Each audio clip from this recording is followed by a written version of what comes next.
la France a retiré 70 000 titres de séjour aux Algériens.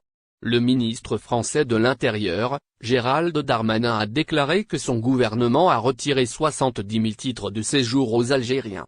ZRDI vous livre plus de détails dans la suite de cet article du 22 décembre 2022. En effet, la France a retiré 70 000 titres de séjour à des étrangers. Gérald Darmanin a souligné que ces étrangers ont tous été jugés coupables de délits. Il maintient une position ferme vis-à-vis de ces délinquants, à qui il espère infliger une double peine. C'est-à-dire qu'une fois leur condamnation effectuée, ils seront expulsés du territoire français. Dans le détail, le ministre français de l'Intérieur envisage de faire passer une nouvelle loi sur l'immigration. Cette dernière facilitera l'expulsion de ces délinquants en levant la plupart des obstacles législatifs. Darmanin souhaite ainsi supprimer la disposition selon laquelle un Algérien arrivé en France avant l'âge de 13 ans n'est pas expulsable. Cependant, le responsable français a indiqué que ces mesures s'appliqueront uniquement en cas de crime et de délit grave. Par ailleurs, le ministre souhaite également retirer la protection aux Algériens qui contractent un mariage avec des citoyens français. Cela dans le but de pouvoir les expulser à leur tour. C'est en tout cas ce que rapporte le site d'information Djalia Douzen France. Augmentation sensible du nombre d'expulsions en 2022. À ce propos, le même intervenant s'est félicité pour l'avancée des opérations d'expulsion.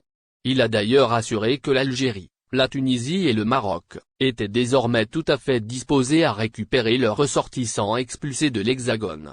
Tout en insistant sur le fait que l'État français se concentre sur les Algériens qui commettent des actes délictuels. Par ailleurs, Darmanin a relevé un net progrès dans l'application des OQTF. Même si dans les faits, le chiffre est très loin de tenir la promesse d'Emmanuel Macron, qui s'était engagé à réaliser 100% des OQTF lors de son mandat. D'un autre côté, Darmanin souhaite allonger la durée des OQTF à 2 ans. Ceci dans le but de permettre les recours et appels. En outre, il est prévu d'augmenter le nombre de places en centre de rétention administrative. De son côté, l'association de lutte contre le racisme, SOS Racisme, a fermement rejeté ce projet de loi. N'hésitant pas à le qualifier de dérive digne de Le Pen, mais indigne de la République. L'association estime que ce projet de loi s'oppose aux valeurs des droits de l'homme et du citoyen que la France aime. Pourtant, la France augmente son quota de visas pour les Algériens. Le gouvernement d'Emmanuel Macron a décidé d'augmenter le quota de visas accordé aux Algériens d'une façon significative. Apprenez tout à ce sujet dans les prochaines lignes de cette édition du jeudi 22 décembre 2022.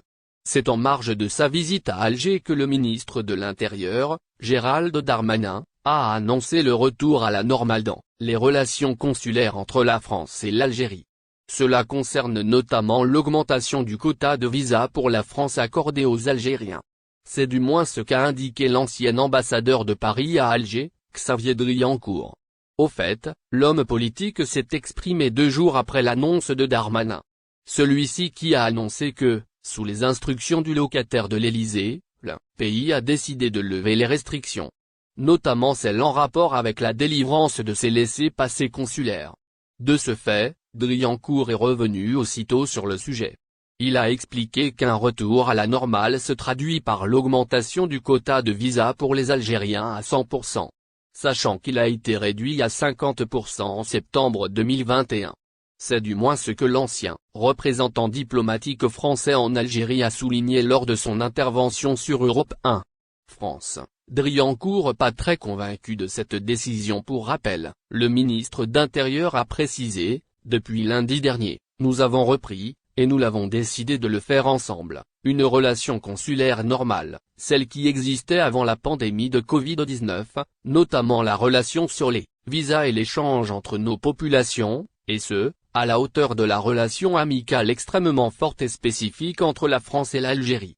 Seulement, pour l'ex-ambassadeur de la France en Algérie, cette décision de normalisation des relations n'est pas très convaincante. D'autant plus que le timing choisi n'est pas propice. Il a parlé d'une espèce de coïncidence dans le temps. Pour cet homme politique, le gouvernement de son pays n'a pas choisi le bon moment. Sachant que durant le déroulement de la Coupe du Monde, ce sujet passera presque visage ingant pour les Algériens, BLS publie une note importante. Le centre chargé de la réception et du traitement des dossiers de demande de visa pour l'Espagne, BELS International annonce de nouvelles dispositions pour ses clients. Dans un communiqué publié sur son site, l'opérateur a invité les demandeurs à se soumettre au strict respect de ces mesures au risque de voir leur dossier rejeté, tout bonnement. BELS International a fait savoir que la fiche familiale est obligatoire pour les dossiers de demande de visa pour motif familial.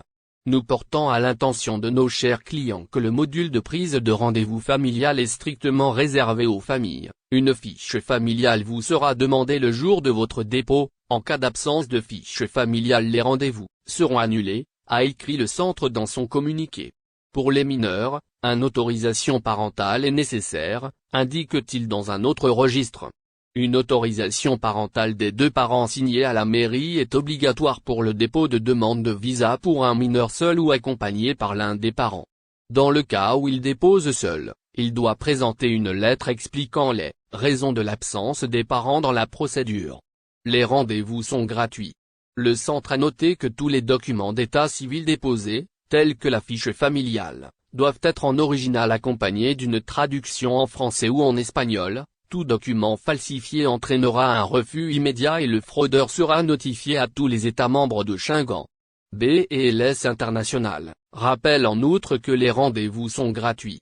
De ce fait, le prestataire invite les clients à créer un compte et prendre un rendez-vous eux-mêmes. L'opérateur met en garde contre les intermédiaires dans la prise de rendez-vous.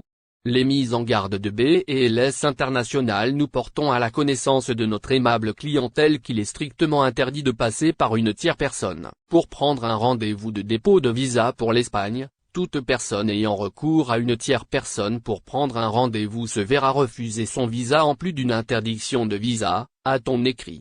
Le prestataire de services de visa souligne en outre que les candidats utilisant un faux identifiant de courrier électronique, un courrier électronique temporaire ou des courriers électroniques qui ne leur appartiennent pas ne pourront pas entrer dans le centre des visas et ne pourront pas soumettre leur demande. Si un candidat fournit un faux numéro de téléphone ou un numéro de téléphone d'agence, il ne pourra pas soumettre de camp France. Il a sauvé une quinquagénaire, un Algérien risque l'expulsion. Le cœur sur la main, une quinquagénaire a décidé d'offrir un toit pour un couple de SDF à Nancy en France. N'oubliez pas, abonnez-vous à notre chaîne Olive News et activez les notifications pour recevoir nos publications en temps réel.